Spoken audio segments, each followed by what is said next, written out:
Hi, today we're going to be having a look at the Peak Electronics DCA75 Pro.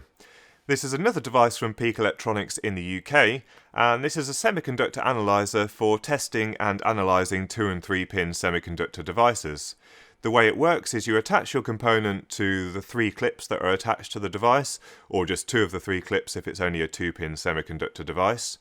And then you press the test button on the front of the unit, and after a second or two it will tell you what the component is that it's detected. It will give you a schematic symbol on the graphic LCD, and then you'll also get the pinout and then some useful information about the device. So for example, if you've connected a Zener diode to it, you'll get the reverse breakdown voltage. If you've connected a regulator to it, it will give you the regulation voltage up to 8 volts. And then if you've connected a transistor to it, it should give you the transistor gain and maybe a few other parameters such as the leakage current through the device. It retails for about £115 in the UK from the Peak Electronics website, although they do sell it at distributors at varying prices, and it is available in other countries other than the UK. It's made in the UK, so if you find this on eBay from a seller from China, it's most likely to be a fake device. They do only sell devices that they manufactured in the UK. It's a slightly pricey device for a hobbyist, so you'll probably wonder why you should spend £115 on this device rather than some of the transistor analyzers that you can get on eBay for much cheaper. And really what you're paying for is confidence in the unit that it's going to do what it's supposed to do. It will give you readings that you're expecting, and they do provide a 24-month warranty and continually update the software and the firmware so that it can detect newer devices, or if they've had a lot of requests for devices that it can't currently test, they'll update the firmware and it may give you further capabilities of the device. So let's take this down to the bench and we'll have a closer look. We'll do a few tests with some components and then we'll open up the device and have a look what's inside. So here we have a slightly closer view of the DCA75. It has the same form factor as all of the other devices from Peak Electronics, including the ESR meter that I reviewed in the previous video. So it's a kind of palm-shaped, kidney-shaped device made from a nice quality plastic, and it's generally, feels like quite a robust unit. It again doesn't have a tilting bail, which would be a nice addition to the device, because when it sits flat on the workbench, you can see there's a slight shadow at the top, which means that depending on how harsh that shadow is, you may not be able to read the top couple of pixels that are on the graphic display. But overall, it's a really nice quality device. It has the same 2-button operation as the ESR meter, but the off button also has the scroll function. So as this has a graphic display on it, you can display quite a bit more information on the screen, and holding the scroll button down allows all of the information to be scrolled along the display. On the top of the device is a micro USB connector, and you can use this to power the device or to use with the DCA Pro software, which you can download off the Peak Electronics website, and that allows you to do some more advanced features such as curve tracing of transistors. The battery that's used in the device is a 1.5 volt AAA battery, so unlike the ESR meter, which took that 12 volt GP23 battery, which is sometimes a little bit tricky to source, you can just use a standard 1.5 volt alkaline battery in this device. The 3 clips are nice quality and colour coded. They're gold plated and they clip quite easily onto your semiconductor device. And then we've got some nice quality PVC cable, which is probably about 20 centimeters in length. So we'll just connect up the device to some semiconductors and we'll have a look how it works. So if we take a look inside the manual that comes with the DCA75, you can see the devices which you can test. So you can see bipolar transistors, Darlington transistors, MOSFETs, IGBTs, junction FETs, low power TRIACs and Thyristors, LEDs, bicolor LEDs, diodes, Zener Diodes, regulators, and then you can see it automatically detects the pinout of the device that you're testing, and it gives a bit more information like gain measurement, leakage, and then threshold voltages and breakdown voltages, and then we can also connect the device to a PC to do some curve tracing, and you also get a bit more information when you do the measurements. So I've got a couple of semiconductor devices here, so I'll just grab a tricolour LED. You can either connect up the device to the component first and then turn it on, or you can just turn it on. When you turn it on, you get the Peak logo, and then it says no component detected. So I'll just prop the device up so that you can see on the display what it's saying. And then you just attach the probes in any order to the component that you're testing. And then when you press test, you'll see the LEDs flickering as it's doing its analysis, and then it gives you the information on the display. So it's detected it's a 3-lead bicolour LED. You've got the circuit symbol here, which is the 2 diodes with common cathode configuration. And then it's detected that the first LED, which is connected between the green and blue leads, has a forward voltage of 1.984 volts at 5 milliamps. So if you think about the VI curve of an LED, the more current you put through it, the slightly higher the forward voltage. So it must have a constant current source inside the device so that it can provide 5 milliamps to the semiconductor device and then work out what the forward voltage is. So in this case, this is a green LED that's, because of the forward voltage here, it's slightly too high for a red LED. If we scroll down, you can see the second LED it's detected with the anode connected to the red lead and the blue lead connected to the cathode. The forward voltage is 1.858 at 5 milliamps again, so that's the red LED in this case. And then you press scroll and it goes back to the start. So now we'll try hooking up a diode. And I'm not sure if these are Zener diodes or not. There is a limitation on the voltage that it can test up to on Zener diodes. I think it said it was about 9 volts, so it may not be able to detect whether it's a Zener diode or a standard diode if the breakdown voltage is too high.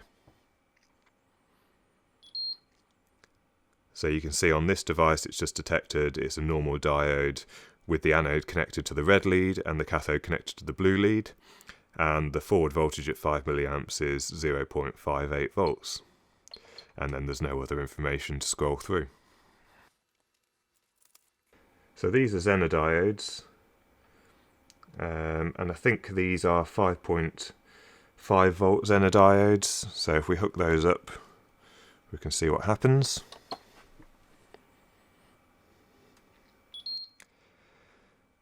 So it's done the test, and the reverse breakdown voltage is 5.19 volts at 5 milliamps. You can see the schematic symbol's changed to a Zener diode symbol, and it says Zener diode with the anode and cathode there. And then the forward voltage through the Zener diode is also recorded here. So if you were to just use this as a normal diode, you'd see that the forward voltage is 0.748 volts at 5 milliamps, and that's all the information about the Zener diode. So this can also test voltage regulators up to 8 volts. So I believe here I have some 7805s in various packages. So we'll attach these to the probes, and it should detect that it regulates to 5 volts. And it's detected that this is a voltage regulator. The red lead is connected to in, the green lead's connected to ground, and then the blue lead's connected to the output pin. And it's detected that the output voltage is 4.981 volts. The quiescent current with no load is 4.31 milliamps. And then it's got the dropout voltage, 1.39. And the delta V out, which is 0.004 volts. And then you just scrolls around back to the start again.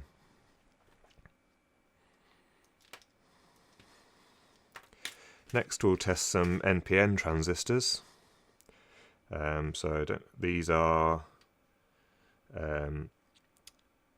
BUJ303AXs.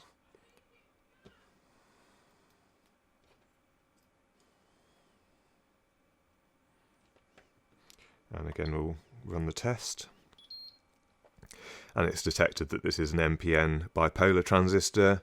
And again, it's got the pin out, the transistor gain of 19 at a collector current of 5 milliamps. And the base emitter voltage is 0.637 with the base current at 5 milliamps. And then it also gives the collector leakage current of 0 milliamps. So I've now started the Peak DCA program in Windows, and we have the same NPN bipolar transistor that was connected to the DCA75 earlier on in the video. So now if we plug in the USB cable, it should be detected by the software.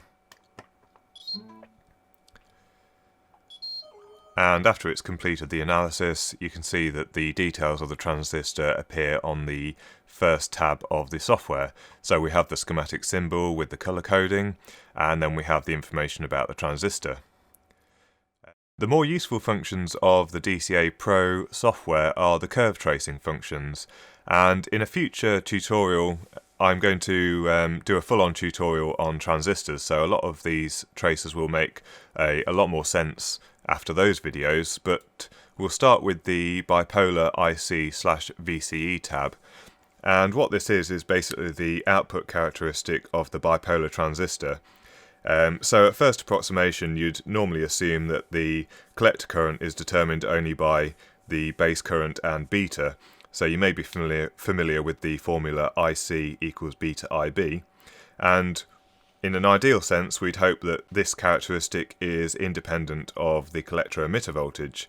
But what we'll actually see is that the characteristic actually has a non-zero slope, so the collector is not a perfect current source. And we'll also see some curvature close to the IC axis, and this is just telling us that there has to be at least a minimum voltage or the collector emitter saturation voltage before the approximation is valid. At the bottom right corner of the screen we have our test setup, so we can see our transistor, and we have a variable current source and then a voltage source through a load resistor connected to IC so that we have our collector emitter voltage here. On the left hand side we have the parameters that we're going to sweep, so this voltage source connected through the resistor we can sweep between 0 and 12 volts, and you can configure those values anywhere between those two limits. So we'll leave it as default at the moment and just leave those 0 and 12, and it's going to do 51 points between those two values. And then we have the base current, which is between 131 and 655 microamps in the default case, and it's going to do 5 sweeps at varying currents between those two values. So if we click start, we should start seeing the graphs being created. So now we're seeing that IC equals beta IB relationship. There's actually a small gradient along the lines here, and then here we can see the saturation region of the transistor. So until it reaches about 0.6 volts, the collector current is not equal to beta IB.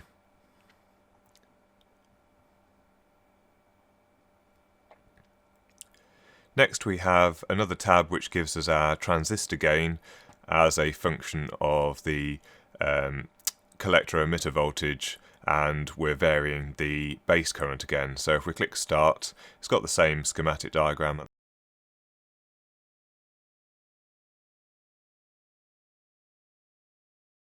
So that's now completed, and then the final tab for bipolar transistors is the transistor gain as a function of collector current. So next I'll hook up a MOSFET to the device and we can have a look at the data that we can get about MOSFETs from the DCA. So now I've just attached a NChannel MOSFET to the DCA75, and we have the details of the NChannel MOSFET up on screen on the Identify tab, including the VGS on and VGS off voltages at different drain currents, the GM of the transistor, so that's the transconductance of the transistor, and it's also telling us that it's detected that it has a body diode between the drain and source.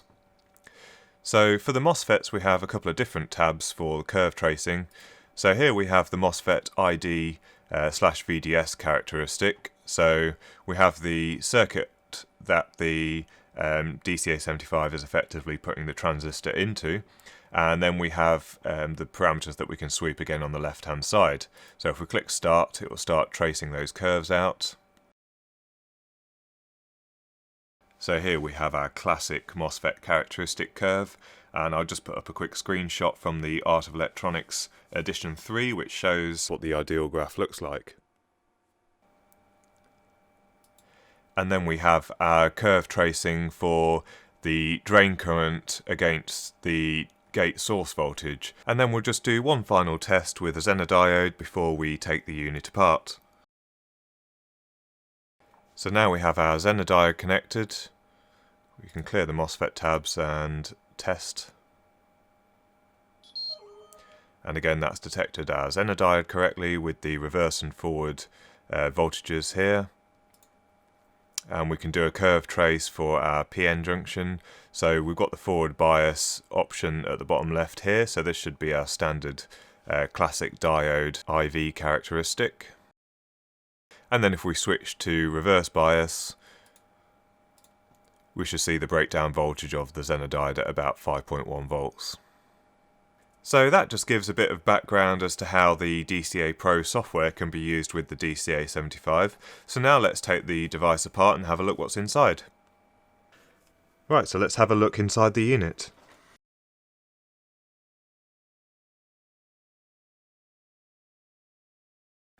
So we have the same overall construction as the ESR meter.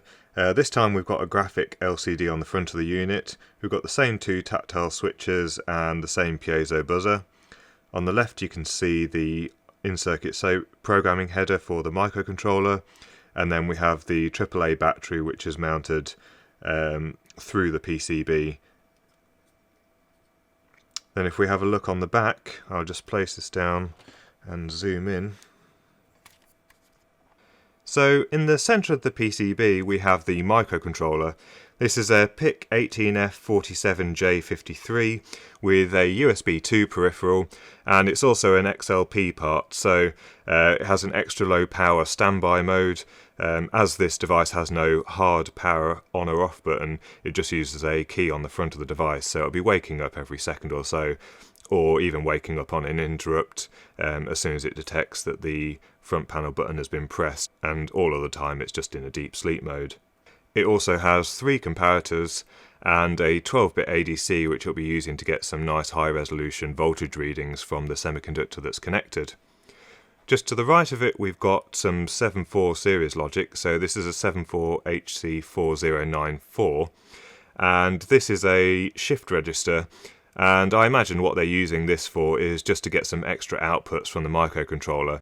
So if you're ever running short of outputs on your microcontroller, you can easily add some extra outputs by just adding a shift register to 2 or 3 of the pins from the microcontroller, and then you can get kind of 8 outputs if you just use one of these chips, or you can even cascade them to get a lot more outputs from your microcontroller. And then just to the right of that we've got 3 transistors. These are BC546, which are just general purpose switching transistors. If we move along the board, you can see we've got the in-circuit programming header again, and then just to the side of that we've got some 4000 series logic, and this is just an 8-channel multiplexer.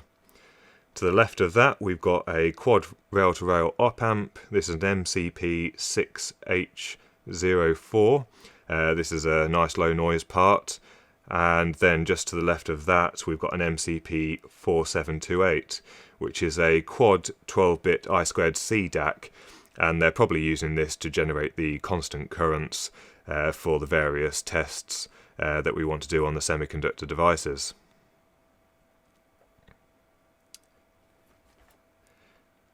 If we have a look further down the board, we have the 3 wires that come in from the clips, and it should be noted that this really could do with some extra strain relief. So these 3 wires are kind of clamped between the front and back shell, but if you were to give the leads an accidental yank, there's a good possibility that you could either pull them off and damage the solder joint, or even rip the pad off the PCB.